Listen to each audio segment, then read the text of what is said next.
Christian author Patrick Morley tells of a time when he and his daughter were attending the U.S. Open tennis tournament in New York City. And just prior to the women's championship match, they took the time to introduce all of the former women's champions of yesteryear, starting with the oldest and working up to the most recent.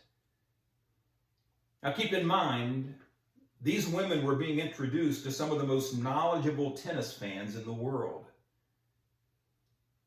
But when the first woman was introduced, the oldest of the group, the one that dated back the most years, why, most people didn't recognize her name.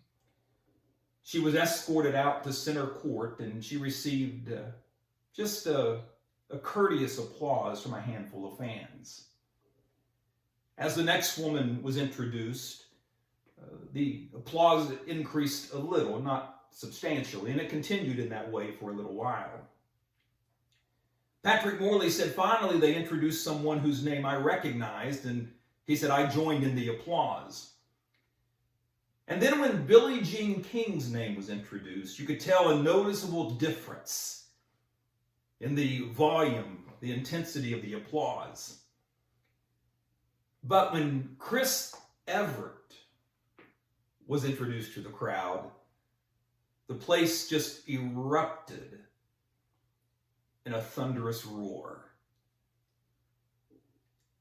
And Patrick Morley wrote, as I was standing there observing this, I couldn't help but think, if that first frail old lady that was escorted out to center court, I couldn't help but wonder if she was the Chris Evert of her day.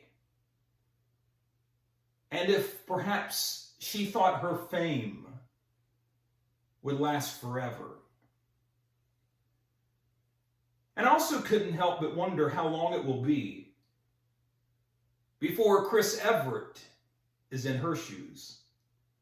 How long will it be before Chris Evert is introduced many years from now, and people will look around not knowing that name, and she'll receive just a small applause from a handful of polite fans.